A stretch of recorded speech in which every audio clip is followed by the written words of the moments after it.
प्रिय विद्यार्थियों नमस्कार। मैं राकेश सिंह राजपूत, माध्यमिक शिक्षक, शासकीय स्कूल पावई, विकासखंड अटेर, जिला भिंड, मध्य प्रदेश से। आज प्रिय विद्यार्थियों मैं बात करूंगा रस के प्रकार, परिभाषा एवं उदाहरण सहित। तो जिन विद्यार्थियों के द्वारा कोई काम लग जाने के कारण कक्षा में उस दिन उपस्थित नहीं हो पाते हैं, तो उनकी सुविधा दृष्टि को रखते हुए ये वीडियो का निर्माण किया जा रहा है। तो लीजिए, आ जाइए प्रिय विद्यार्थियों, आज हम रस पर बात करने जा रहे हैं। तो रस के भेद, रस के 10 भेद हैं। इस लेख में आपको रस के 11 भेद मैं दे रहा हूँ और उसके उदाहरण पढ़ने को मिलेंगे। मुख्यतः रस 10 प्रकार के होते हैं, परंतु हमारे आचार्यों द्वारा एक और रस भी स्वीकृत किया गया है, जिसे हम भक्ति रस कहते हैं। ये हमारे 11 रस हैं। पहला श्रृंगार रस, हास्य रस, करुण रस, वीर रस, रौद्र रस, भयानक रस, विभत्स रस, अद्भुत रस, शांत रस, वात्सल रस एवं भक्ति रस, जिसकी मैंने अभी चर्चा की थी भक्ति रस की। तो लीजिए, आ जाइए। देखिए, इसमें पहला है श्रृंगार रस। श्रृंगार अर्थात साज सज्जा। श्रृंगार रस का स्थायी भाव रति है। स्त्री पुरुष का प्रेम पुष्ट होकर श्रृंगार रस में परिणित हो जाता है। इसके 2 भेद होते हैं, का संयोग श्रृंगार, ख वियोग श्रृंगार। संयोग श्रृंगार में जहाँ नायक नायिका के मिलन प्रसंग का वर्णन होता है, वहाँ संयोग श्रृंगार होता है। इसमें स्थायी भाव रति, विभाव नायक नायिका, अनुभाव परिहास, कटाक्ष, आलिंगन आदि हैं। हर्ष, उत्सुकता, मत आदि संचारी भाव होते हैं।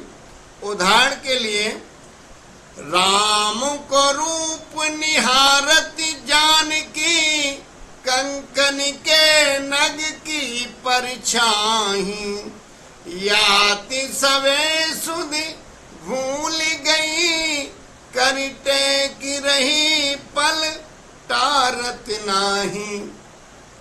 यहाँ भगवान राम और सीता के मिलन के बारे में बताया है। उदाहरण में, यानी राम का रूप जिस समय जानकी जी भगवान राम का रूप देखती हैं और उनकी परछाई याद सबे सुध भूल गई, उस समय वो अपनी सब सुध बुध भूल जाती हैं। कर टेक रही पल टारत नहीं, आंखों को इस तरह से गड़ा लेती हैं उन्हें देखने में कि उनके पलक नहीं झपकते। तो इस पंक्तियों में श्रृंगार रस का भाव है। वियोग श्रृंगार में देखिए, इसमें नायक नायिका के विरह का वर्णन होता है, यानी दूर जाने का। बिनि गोपाल बैरिन भई कुंजे, तब ये लता लगत शीतल, अब भई विषम ज्वाल की पुण्य। बिन गोपाल, गोपियां कहती हैं बिना गोपाल के ये कुंज गलियां बैरी के समान हो गई हैं। तब ये यहाँ की लता भी उस समय शीतल हवा देती थी, शीतल प्यारी लगती थी। लेकिन अब बिना गोपाल के अब ये विषम विष की समान और ज्वाल की पुण्य, यानी अपने पुण्यों से ज्वाल अग्नि फेंक रही हैं। हास्य रस, हास्य जैसा कि नाम है, हास्य हंसी, जहाँ किसी विचित्र स्थितियां के कारण हास्य की उत्पत्ति होती है, उसे ही हास्य रस कहा जाता है। इसका स्थायी भाव हास्य होता है। इसके अंतर्गत वेशभूषा, वाणी आदि की विकृति को देखकर मन में विनोद का भाव उत्पन्न होता है। वाणी, वेशभूषा, विकृत आकार इत्यादि के कारण मन में हास्य का भाव उत्पन्न होता है, उसे हास्य रस कहते हैं।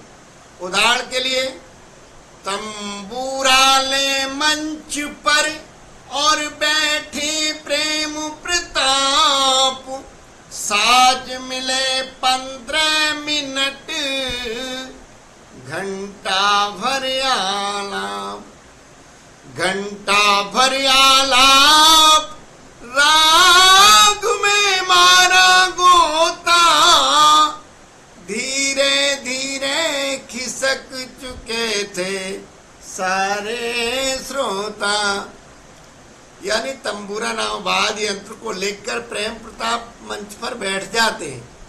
साज मिले, 15 मिनट में उनका साज मिलता है और घंटा भर आलाप। आलाप से तात्पर्य है जो गायक पहले आ ई की आवाज करके अपने वाद्य यंत्रों को साधते हैं, उसे आलाप कहते हैं। घंटा भर राग में मारा गोता, उसके बाद राग में गोता, यानी 1 घंटे के बाद शुरू करते हैं तो धीरे धीरे खिसक चुके थे सारे श्रोता। तब तक सुनने वाले सभी खिसक जाते हैं तो प्रेम प्रताप अकेले ही गाते रह जाते हैं। तो यहाँ जो भाव है वह हास्य रस का है। तो मुझे उम्मीद है आपको समझ में आया होगा। बहुत बहुत धन्यवाद।